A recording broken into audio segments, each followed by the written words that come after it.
with the builders. They were completely disorganised. They didn't show up for days on end. They built walls at the wrong place. They lied to us. They fabricated invoices for huge sums of money for things like waste disposal. Yeah, it just was a complete shambles of a build, and we ended up getting to a point where we were sort of months into the build and not much had happened, and we were living on a building site with a completely open building site, open to the elements, with our 1-year-old, and not much progress was happening. Yeah, it was a complete nightmare, to be honest. How much did you spend? So we spent 50,000 with the builders, and that was out of the total contract of 70,000 that we had with them. Wow. And so obviously you must have complained to the builder themselves. What happened when you complained?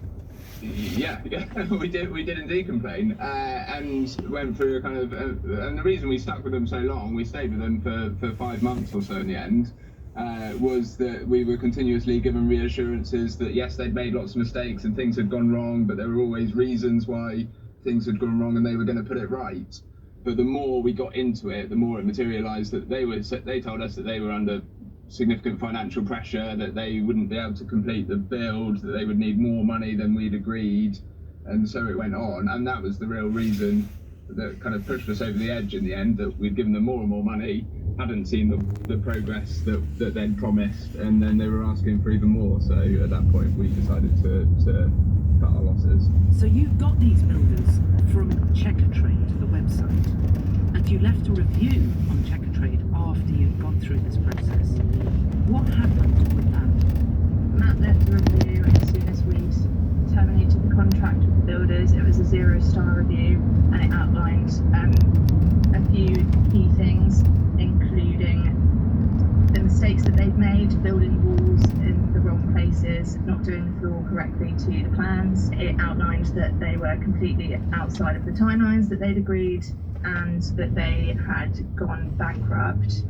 And Checkatrade published the review, but a few days later it was gone. So Matt got in touch with Checkatrade and said, "Where on earth's my review gone?" And at the same time the builder got in touch with Matt saying, "I understand why you published this review, but please take it down." And Checkatrade came back to us to say that the builders had provided evidence to the contrary of our review. So we demanded to see what evidence that was. They told us that under GDPR they couldn't tell us. So in response, Matt sent dozens of screenshots from WhatsApp conversations. We were fortunate enough that lots of the communication with the builders had been over WhatsApp, so we had evidence of them admitting to their mistakes. It was rather incriminating, this evidence, where the builder was saying, "Oh, I'm sorry about these awful blunders. I can't believe my guys have made such huge mistakes." And Checkatrade just didn't care. They said that they reviewed all of those messages and that their decision still stood and that they wouldn't be publishing our review. Checkatrade have given us a statement and they say, "Your case is complex. The tradesperson provided a significant volume of evidence which disproved the content of the error review, including original architectural drawings, invoices and copies of communications with the customer.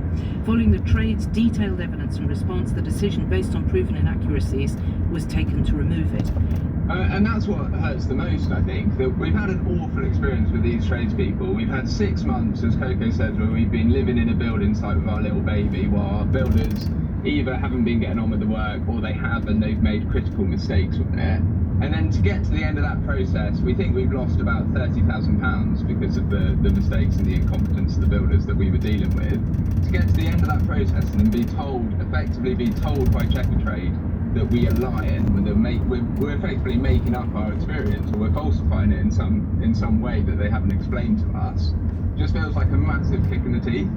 So they also said that they perform checks on reviews to ensure accuracy and carry out spot checks on IP addresses, and that aside from those checks they only take action to remove reviews in exceptional circumstances. They say only 0.3% of our reviews on our website are removed following an investigation carried out at a member's request. It's clear you've had an awful time. What is your home like now? We had to contract new builders, but there was a period just before Christmas where we were still living in a completely open shell. We had half a roof. It was in the middle of winter. We just about had heating and hot water, but no kitchen. And we were trying desperately to find builders who would take on a project which was covered with mistakes. And understandably, no one really wanted to touch it except for huge fees. We're living with the consequences each day at the moment. Hope that it will be finished in about a month's time, but then we're looking at kind of several years now before we get to a point where we have managed to pay back the various loans that we've had to take out. That was Matt Morley and his wife Coco. And another listener who got in touch is Emma Rush from Kent. Well, we got initially 3 quotes from different roofers. They all came in around the same price, about £15,500. And it was about 4 days in before we suddenly started really wondering. They were great at taking the roof off. We'll give them that. Very, very quick, very hard working. They were long days.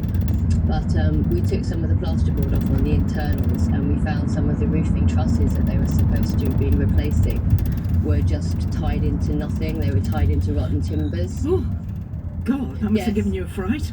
Yes, and we were just like, wow. And some of them had been cut wrong. They'd been cut too short, so they were just basically floating. So we insisted that, and by this time they'd put half the roof on, so we insisted that they take it all off and redo the roofing trusses. They were getting on with it, but the further it got, the more sort of reservations that we had. But by this time they were like, we're going to need another £8,000 to finish it, and the roof was off. And the weather was good, but we didn't know how long that would be the case. So Checkatrade says it vets all its members with up to 12 rigorous checks, so that things like proof of address, financial checks, insurance, but the list doesn't include whether or not they're actually any good at it, do they? And in your case, repairing the roof, did you realise that Checkatrade does not check the quality of the work you do here? No, of course not. That's the whole reason that I went with Checkatrade, because they have this reputation of doing it. It seemed like such a valuable service that they offer, providing these checks and screening traders, because obviously nobody wants to get ripped off, and the sums are vast when it comes to things like re-roofing. The cost had escalated as it went up. My partner sat up in bed about 3 a.m. and said, "The roof's leaking." Oh. And we were like, what? And it was like, dum, dum, dum, dum, dum. We were like, no.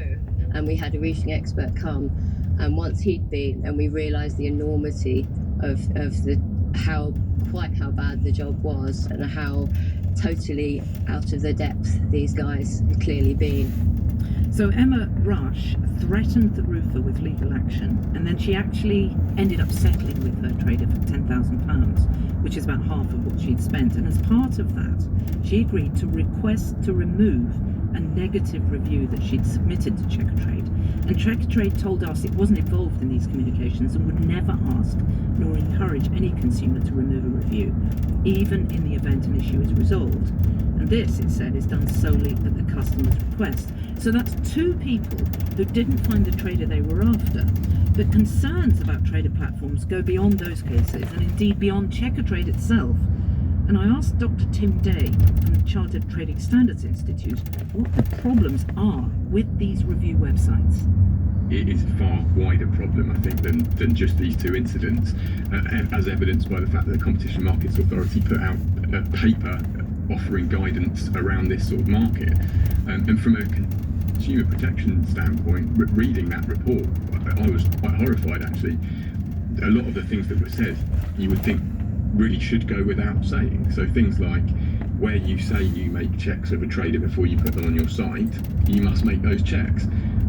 That's so fundamental and basic to the entire business model of a recommended trader platform that you would think it would go without saying. And I think it just shows where we are in terms of the sector as a whole, unfortunately. Similarly with the reviews we had from the case studies, but again, the guidance from the CMA said that where you've got bad reviews, you can't just take them off, because people are reliant on the reviews that are on there. That's how they can't possibly make an informed decision if those negative reviews are removed.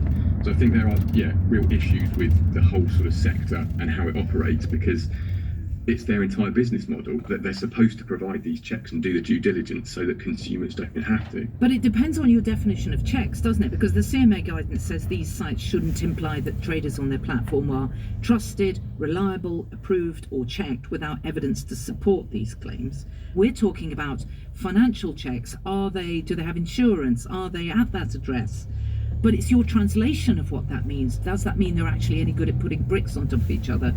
Yeah, I think it does depend a lot on what you expect of it, but again, that comes down in part to how they're marketed, and I think there is a heavy sort of push towards marketing these as having taken the hard work out of choosing reliable and honest tradespeople so that you as a consumer don't have to.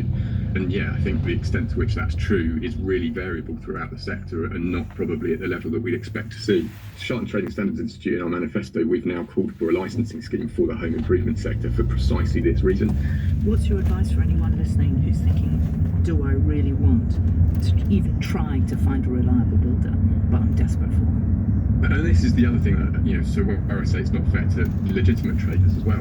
We know that people do hold off having work done because of concerns and a lack of consumer confidence. So it's really harming the legitimate sector and the legitimate market.